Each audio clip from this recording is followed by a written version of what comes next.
That's what I'm talking about, guys. Double, double.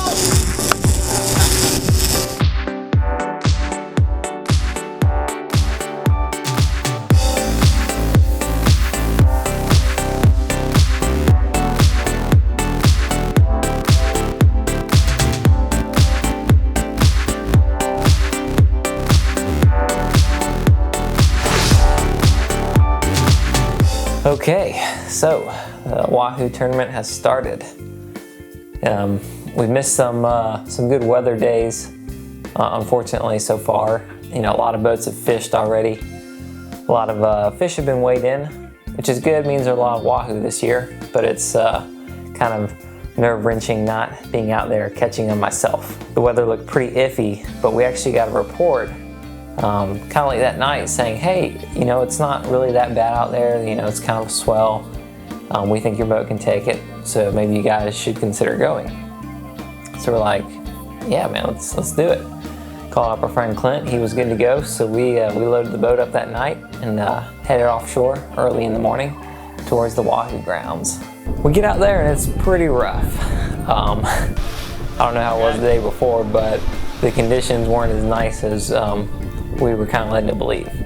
But that's okay, because we were out there and we were ready to fish. We started high-speed trolling, put out some lures, put out our spread, and off we went, going about 15 miles an hour. The good news was that this time the water temperature was a lot warmer than what it was when we pre-fished. If you look at the sea surface temperature chart, you can see the day we pre-fished it was cold and there wasn't much 70-degree water inshore at all. But this time it was a lot warmer. So we started trolling in shallower water. We had some good spots marked and some numbers that we started trolling by, but no hits from that. You know, we went over some other spots, found some new spots, and there was some bait marking, stuff that looked good, but we weren't catching any fish. So we kept trolling east. Finally get to the ledge, and pretty choppy out there. And unfortunately there was a lot of sargassum weeds kind of scattered, and it kept getting into our lines. And fish don't really like to bite your lures when they're covered in sargassum grass.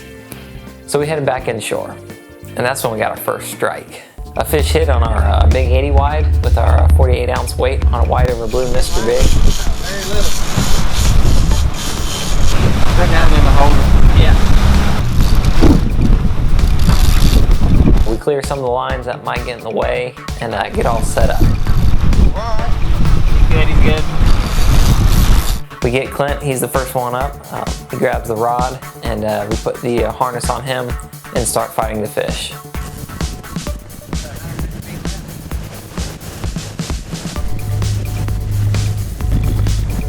He couldn't have hit on the 2-speed rod, could he? Okay, Dad. Okay, walk up, Clint. You ready, Dad? Fish is coming up, see the weight. My dad grabs the weight, starts leadering the fish. I'm ready. Keep it coming, keep it coming. Keep it going. You got it? Come on, he's almost here. Watch the motor. Oh, shoot. And all of a sudden he comes off. Gaff broke.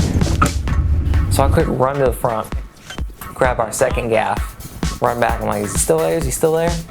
And it's like, yeah, he's got him. So he pulls him back up, hit him with a gaff, pull him in the boat, and we got our first fish of the day. There you go. Nice. There we go.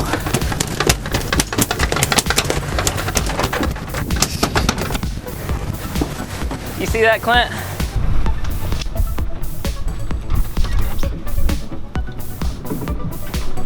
Yeah. It was funny, earlier in the trip when we were, getting set and trolling, my dad was like, hey, where's that second gaff? I was like, oh, it's up front. It's like, go check and see if it's there and pull it out and stuff. Was that other gaff on there, did you? I hadn't looked. So I've gone up there and done that, and it's a good thing too, because when that gaff broke, if I had to go up and look for it, could have given the fish time to get off, and it was good we were prepared. So we get our lures back out and get back on the high-speed troll. Now catching that first fish makes things a whole lot more simpler for us, for me in terms of my game plan. because when that fish hit, first thing I did, I was driving, I marked the spot. And I'm gonna go through right that same spot. I'm gonna hit it at the same angle I did before, and we're gonna see if, you know, more fish are there. More than likely, there are. You know, it's not like the fish was lost.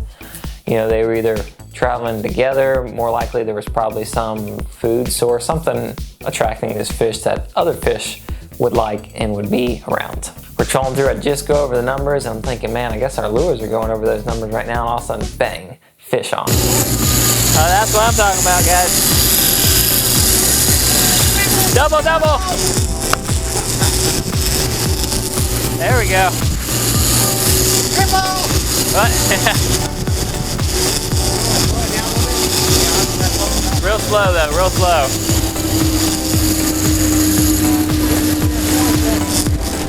That's the spot right there. Okay. Yeah. This guy's still going. There's 2 fish on. We got a double header, which is super exciting, guys. Just grab this one and we'll be good. Yeah. I'm getting my harness on, I'm getting geared up, starting to fight the fish. And about that time, you know, my dad, he's starting to get his closer. My fish took a lot more line and acted like a bigger fish. And he's already, you know, working up to the boat. So I'm like, okay, I put my reel down. Clint, you gap. It's right there at the boat, right at the back. There you go. Fish comes out crazy, you know, teeth and kicking around, but we get them in the boat, so that was pretty cool. So I jump back on my fish. You know, I get back in the harness and I'm fighting them, bringing them in. They still got the fish up in the boat and, you know, trying to get more organized, but we're feeling a little better because we got 2 fish in and we can focus on this fish, which seems to be a lot nicer. This is a double header number 2. Double header. It's a little crazy. A little short staffed today.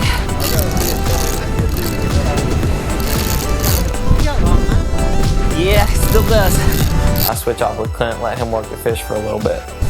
Both of them were on blue and white, wasn't it? Except for your lure did good. Red and black. That was the one my dad got. Old Bob. Oh yeah. First fish for that little head shake.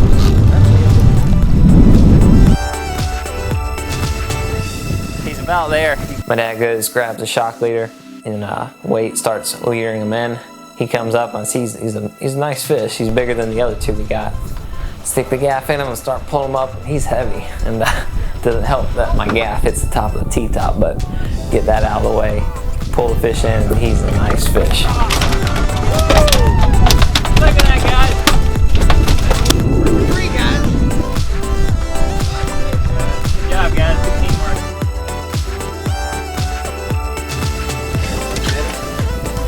Cares that it's rough and we're being thrown around the boat and stuff like that. We're catching fish, so we're excited. So we went back to trolling, you know, same spot. I'm working the numbers. We put out another white over blue Mr. Big because white's been the color to you know, catch fish on. So we're gonna just kind of work that color, work in the area and a little off the spot when we get 4th fish on. There we go, guys. Was that the red and black again? I don't know. Clinton jumps back on him and is fighting, and this fish is he's running pretty good, but a little different. He's kind of slower, but more steady. And then he'll kind of stop, gain line, he'll take back off again. Which doesn't really seem like a wahoo. See that? No, you're all right. He was running at the boat. He made it. I got it.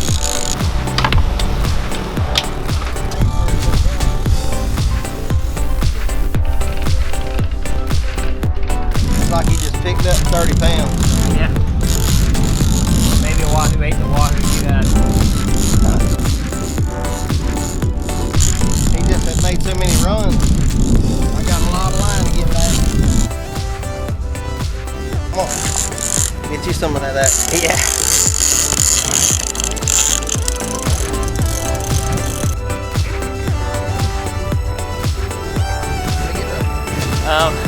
You want to come? Yeah. If you can come on this side.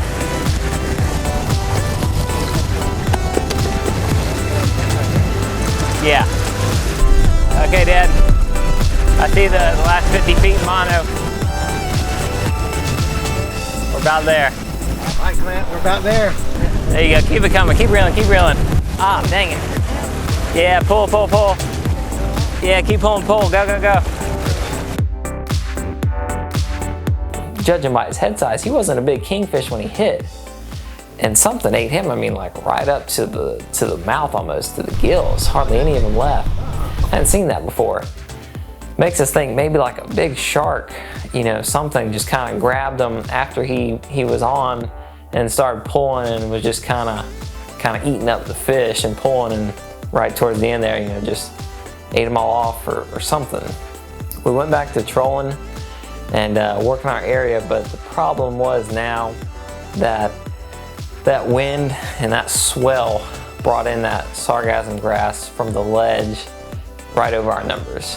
We headed back in and went to the weigh-in site and strike zone. What's up, guys? How we doing? Pretty good, you? I feel like I'm crippled. Rough today? Yeah, it was a little bumpy. Our small one was 31 and our big one was 53. So we were pretty excited about that. You know, first day of the tournament, we got a good kind of 53, kind of anchors us. You know, we got 2 more days, the fish can weigh potentially 4 more fish in. So if we can get some fish like the 50, probably need bigger, but like if we can get like some 60s, you know, I mean, hopefully we'll get like 200 pounders and call it a day. But, you know, it's nice to have a pretty good start. So we're excited, ready for the next day of Wahoo fishing. Thanks for watching the videos. If you guys want to follow us, you know, see how we do in the rest of the tournament, just subscribe, follow us on Facebook and Instagram, and we'll see y'all next time.